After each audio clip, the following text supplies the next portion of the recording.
मित्रांनो, मागच्या व्हिडिओमध्ये आपण सिद्ध क्रियापदाचे प्रकार अभ्यासायला सुरुवात केली होती। तेच प्रकार आपण आता पुढे कंटिन्यू करणार आहोत। भावकर्तृ क्रियापद म्हणजे काय? तर भावकर्तृ क्रियापद म्हणजे क्रियेचा भाव हाच याचा कर्ता असतो, त्यालाच भावकर्तृ अकर्तृ क्रियापद असे म्हणतात। उदाहरणार्थ, दादाच्या घशात खवखवते। खवखवणे हा भाव आहे। कात्रजला जाताना घाटात उजाडले। उजाडले हा एक भाव आहे। म्हणून या वाक्यांची क्रियापदे ही भावकर्तृ क्रियापदे म्हणून ओळखली जातात। पुढे आहे रूपावरून पडणारे प्रकार। 1. प्रयोजक क्रियापदे। वाक्यात क्रियापदाने दाखविलेली क्रिया कर्त्याला करणे शक्य नसते, ती क्रिया दुसऱ्या कोणावर तरी घडवून आणलेली असते, त्यास प्रयोजक क्रियापद असे म्हणतात। उदाहरणार्थ, आई मुलाला हसविते। आता प्रयोजक क्रियापद ओळखण्याचा एक क्लू असा असतो की या क्रियापदांना वितो, विते असे शब्द जोडलेले असतात किंवा असे प्रत्यय जोडलेले असतात। जसं उदाहरणार्थ हसविते, हसवितो या पद्धतीने जर क्रियापदं असतील विते आणि वितो लावलेली, तर ते असतात प्रयोजक क्रियापदे। दुसरे आहे शक्य क्रियापदे।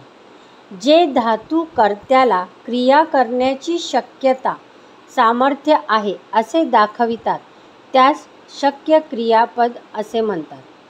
आता या शक्य क्रियापद ओळखण्याचा क्लू काय आहे? वते। त्यांच्या क्रियापदाला प्रत्यय लावलेला असेल वते। उदाहरणार्थ, मला आता काम करवते। त्या आजारी माणसाला आता थोडे बसवते। इथे आपण क्रियापदातून शक्यता दाखवत आहोत वाक्यामध्ये। तिसरा प्रकार आहे अनिश्चित किंवा गौण क्रियापदे।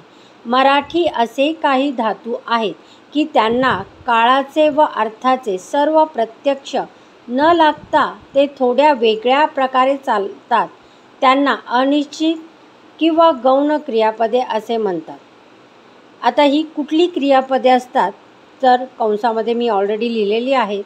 आहे, नाही, नव्हे, पाहिजे, नको, नये, नलगे ही क्रियापदे जर वाक्यात आली तर ते अनिश्चित किंवा गौण क्रियापदे म्हणून ओळखली जातात। आता उदाहरणार्थ, कोणालाही वाईट बोलू नये या क्रियापदांचा वापर जर वाक्यामध्ये असेल तर ते क्रियापद अनिश्चित किंवा गौण क्रियापद म्हणून ओळखलं जाईल। आता सिद्ध क्रियापदाचे आपण प्रकार पाहिले। आता आपण साधित क्रियापद म्हणजे काय पाहू। काही वेळा मुळात नाम, विशेषण, अव्यय असलेल्या शब्दांपासून क्रियापदे तयार होतात, त्यांना साधित क्रियापद असे म्हणतात। उदाहरणार्थ, गणेशची सर्व कामे सुरेश हाताळतो।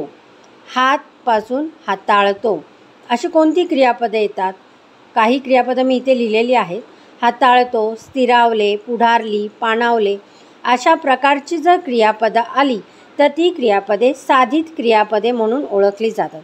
आता नॉर्मली सिद्ध क्रियापदे ही करतो, बसतो, बसणे अशा पद्धतीचे असतात, तर साधित क्रियापदे ही हाताळतो, स्थिरावणे अशा पद्धतीची क्रियापदे असतात।